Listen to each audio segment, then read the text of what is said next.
know. But I done seen niggas do it. I just don't, you know.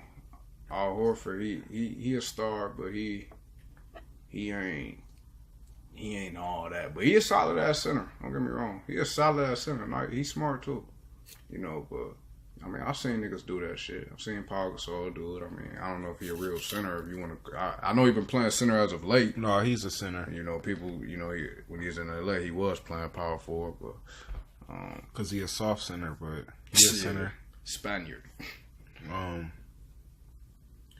Getting at this though, which I did like that answer. Cousins is definitely a good answer because I did see him bring it up before. His ass got in trouble for that shit. He don't care. And he more strong than Horford, so seeing a strong center come up, that'd be crazy.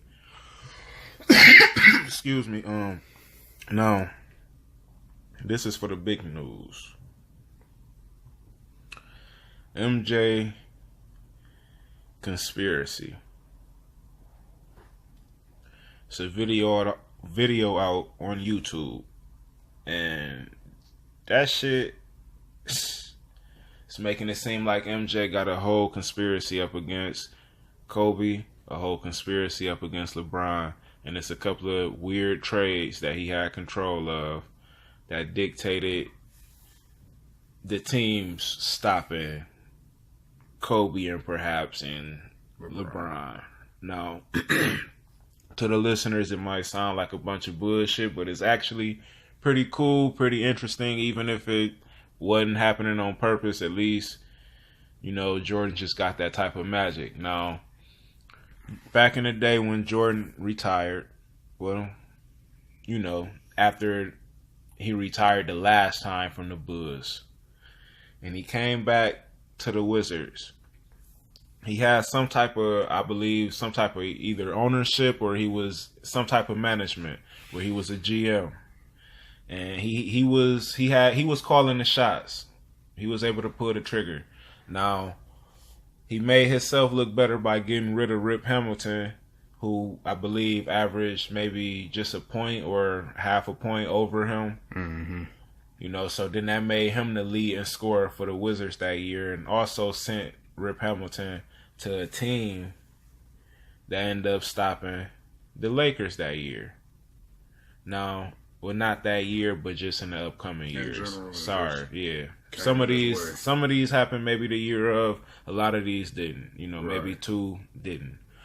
Now, when he sent Rip Hamilton to the Pistons, they later end up, you know, whooping that big team in LA in 5 games. That's a conspiracy alone. Hey, you don't have to believe it. But then it also goes on to say when Jordan ended up finally becoming GM of, I believe, the Bobcats. Yeah, the Bobcats at the time.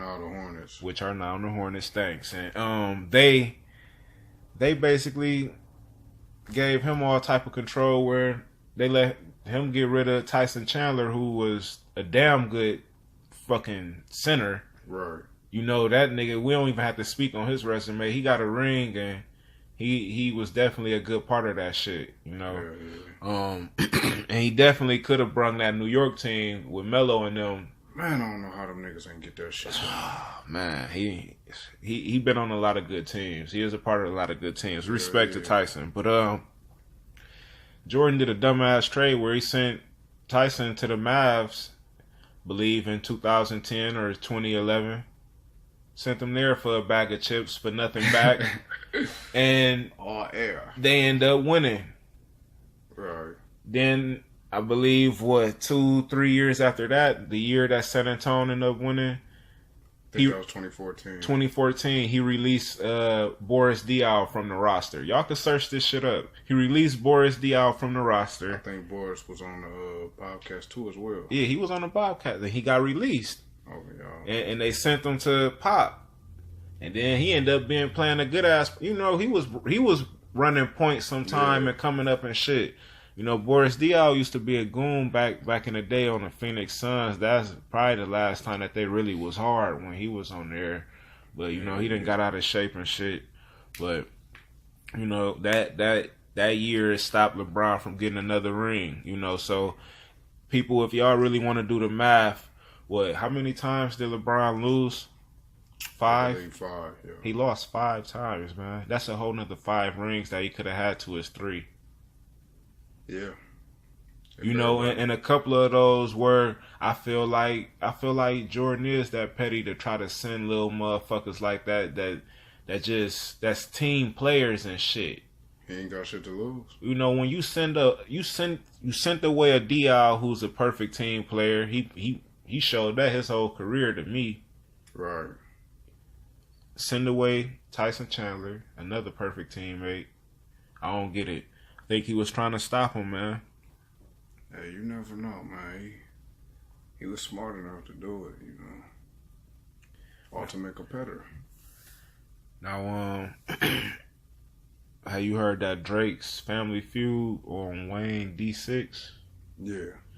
That shit hard, ain't it? That's a good combination. I actually ain't heard that shit in a while. I forgot about that. I listen to so much we music. fuck around have to come in on that shit, man. Oh, you can come in on the next one. Yeah, that might have to be the next one. Now, I want to, for the listeners, if you haven't heard, listen to Lil Wayne featuring Drake, Family Feud. And I want y'all to really pay attention to how Drake started. I don't have his lyrics right here and shit. I'm not doing all that shit. Nah, no need. This is more of an eye and ear test type of podcast. You know, laid back, no worries. So, what I grasped from the lyrics is he really ashamed of how Birdman and Slim going about the business of this shit. And when he talk about certain lines where he say, you know, they need to get rid of the Billy curse. You know, they got a curse with paying bills over there. Damn. You know, it's certain lyrics he's saying, you know, he say Billy curse. Y'all need to pay attention to what he's getting at. You know, he's saying it's fucked up that Wayne don't own that shit. The shit is crazy. Right, he should be by now. You know, and then it show him like, oh, then what the fuck am I gonna be? Just imagine this. Let's just put shit into perspective. And I want all of the listeners to do this because this is very important for people in general. You don't even have to be an NBA and music fan for this shit. This is real shit right here. If you're a person and you're linked up with someone else and they're your boss and this is a known thing. Now this could be any relationship at your workplace. You know, so 9 times out of 10, wherever you work, you have a boss. Right. So with that being said, let's just use that example. That boss, if they can't move up a certain amount, what did that show you? If they can't even come up over to where, if now let's just break it down in perspective. The motherfucker over the boss, you got a supervisor, you got little punk ass managers or little P3s or whatever the fuck they call little shit. They got little code names for little shit. I done been at a couple of jobs that call all of that shit the same shit. Wow. You know, so at the end of the day, with those jobs, you have to be able to come up. At some point. You start as a pawn, you should be able to work your way up. Right, Drake ain't stupid, man. Drake ain't stupid. He one of the smartest motherfuckers in this shit. So with that being said, like, how can you sit up here and try to play that nigga? That's why I asked in the earlier pod, I said, hey, do y'all think Drake could end up leaving?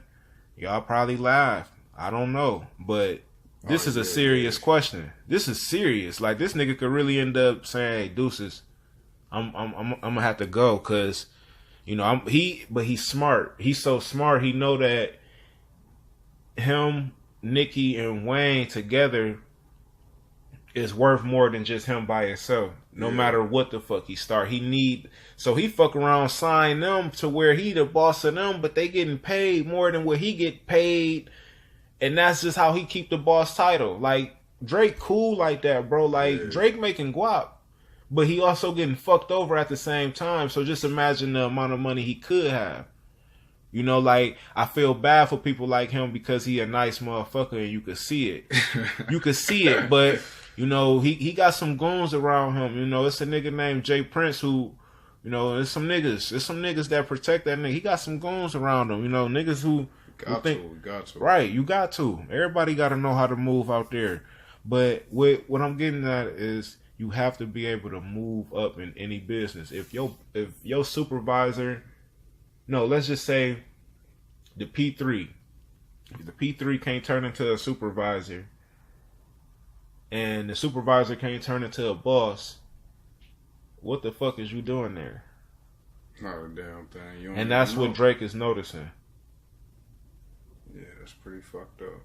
That's what Drake is noticing. Up, you know, so like when it come down to those type of situations, you have to weigh your best options. You know, everybody could be guilty of making, you know, the wrong decisions and shit. I'm sometimes guilty of it myself. Right. But that right there, shit. Yeah, ain't nobody perfect. But you know, let's move on. I feel like that verse just holds a lot of meaning, though. Y'all pay attention to that verse. Family Fued, man. Yeah, and meanwhile, Slim and Birdman is just cashing out. Yeah. You know, they the ones who really just life. They eat off that. They eat off all of that. And another thing I want to add is when it come down to Birdman and Slim and how much they eat off of that shit, just think of they new artists that they signed. I don't know the new motherfucker's name, but I know the Hardaway. I don't know that nigga name either. You know, but he signed under, you know, he under Birdman and shit, you know, so. Damn, we got another motherfucker. Yeah, you know, and then he get a little bit of money through NBA Youngboy, and then he get his money through, you know, Young Thug from time to time. He get his money through different routes. Now, recently, I've been hearing how him and Wayne cool, but maybe he is really able to pay him. But I don't give a fuck. You should have been looked out for this nigga, and I feel like now you finna get sued from all of these little young niggas, and just they probably too stupid to sue you. I take that back. All these little Jacquees ass niggas, like no, like they talented. That's the fucked up part. When I see talent, I see it. Like that nigga Jacquees, hey man, if y'all ever trying to fuck and have some music, search up that nigga shit. I'm telling you. Oh yeah, he set the move. Hey man, that nigga, hey shit, get the bed wet like a motherfucking waterbed boy. The waterbed boy. Oh shit. Waterbed boy. No man, on some real shit though. Like, I feel like they robbing, and you know it's just gonna stay a cycle. But he might keep the shit cool. You know, they might then sign a bad deal and just, oh well, fuck them. But moving